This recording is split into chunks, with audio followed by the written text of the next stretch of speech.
I got introduced to heroin in 1969. I was a sophomore in high school. Oh, wow. Yeah. And how did that happen?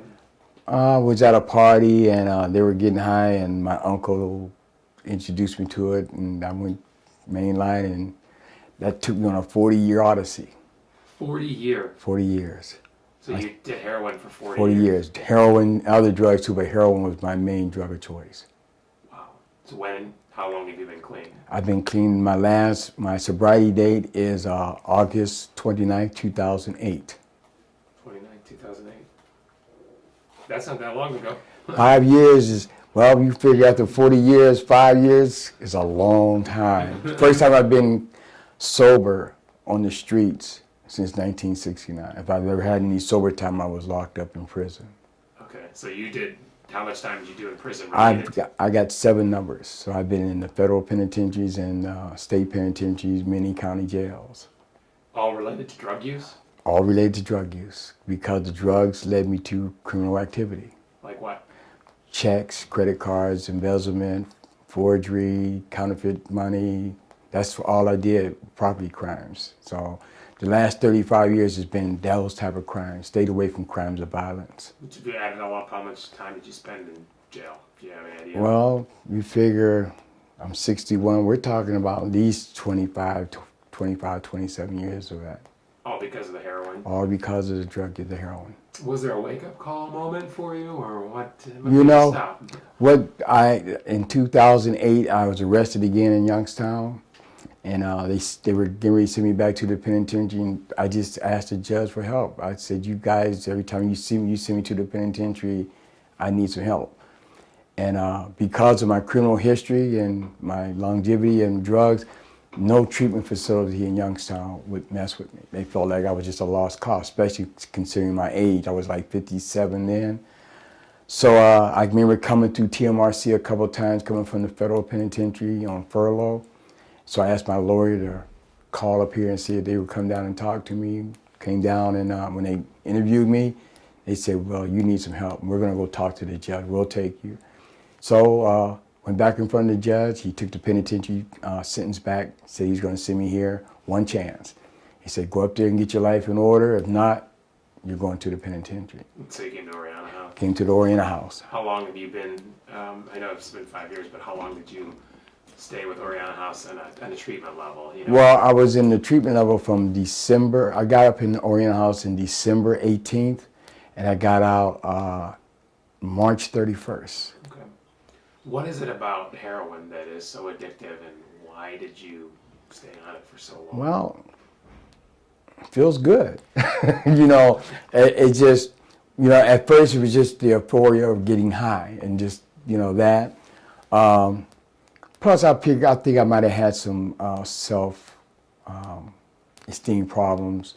You know, I grew up in the 50s and the 60s, you know, so by me being dark-skinned, you know, played a part in my self-esteem, you know, and just looking for some people to hang with. And once I got addicted, you know, physically addicted, you know, dependent on it, it was just off to the races.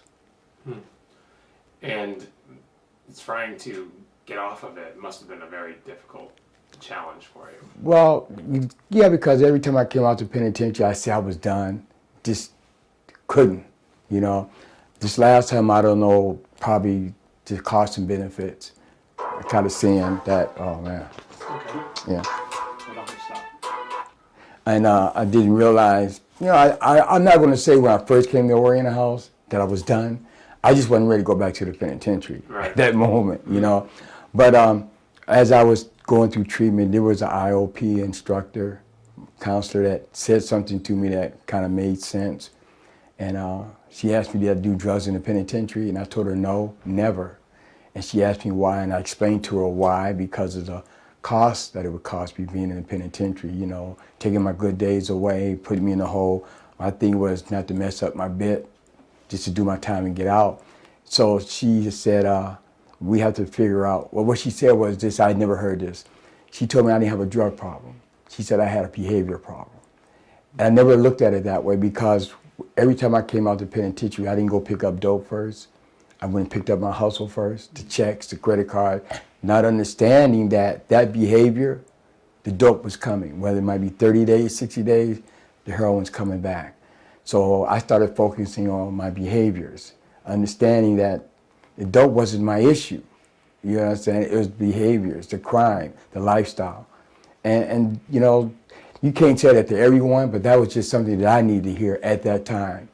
And it was just good insight on the IOP counsel to say that. And it kind of like, oh, that kind of makes sense. Let me do that. And that's been my focus. I haven't had one relapse, you know, and that's a miracle. You know what I'm saying? I struggle with the lifestyle, the hustling. You know, that's been my struggle.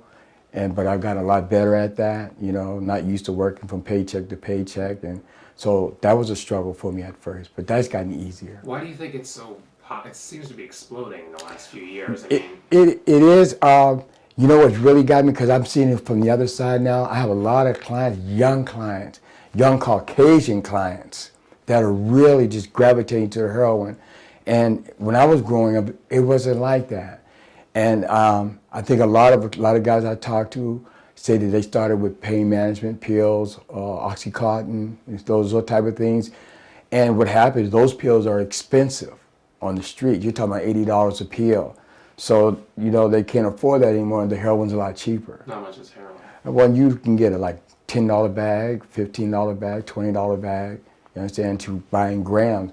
But with the grams, what you do is you get the gram, you chop it up, and you might have a week's supply or more. It depends on how you're using it.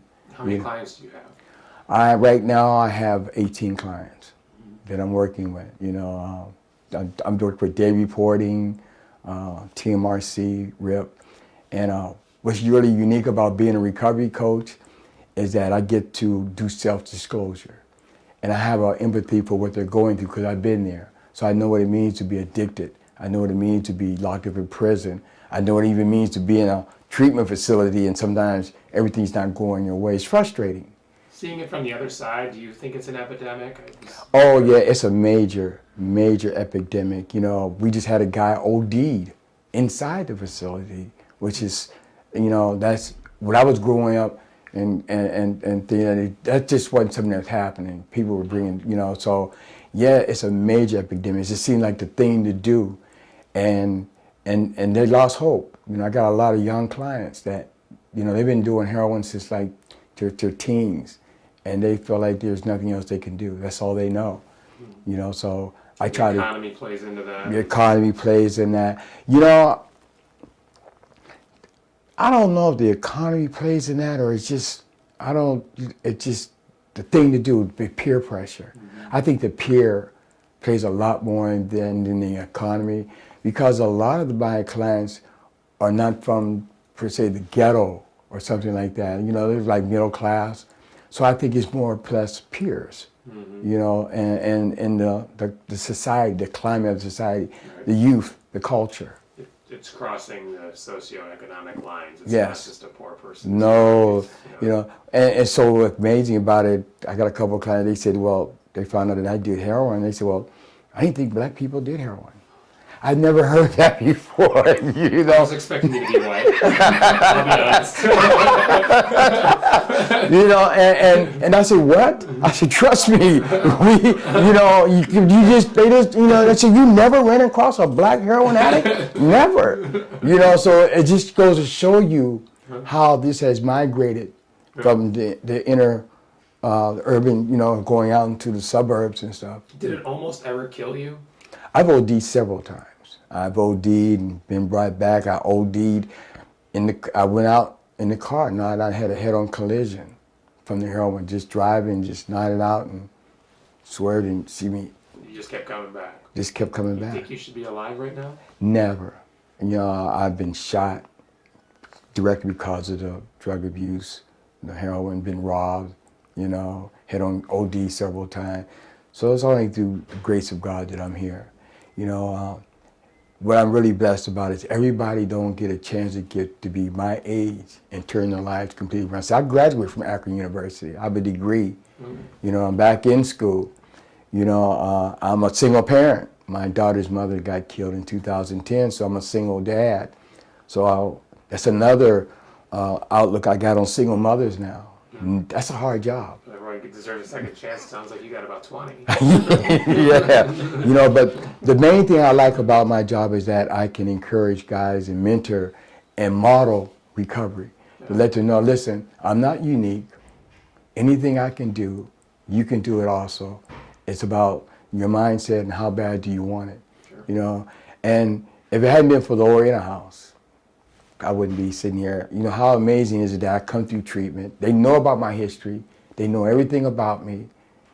But here I am with a chance. They trusted you to give you this job. Trust You're with getting paid now. Getting paid and got keys to a building with laptops and all that around. You know, so, but it's very humbling. Yeah. You know, I mean, to say that. And then what's good about that is the clients that I got as we build a relationship, I ask them, well, what do you want to do? They say, I want to do what you do. Mm-hmm. You know, and that's rewarding. If I can encourage someone to say, hey, give back, you know what I'm saying, be of service, you know, in the service field. So.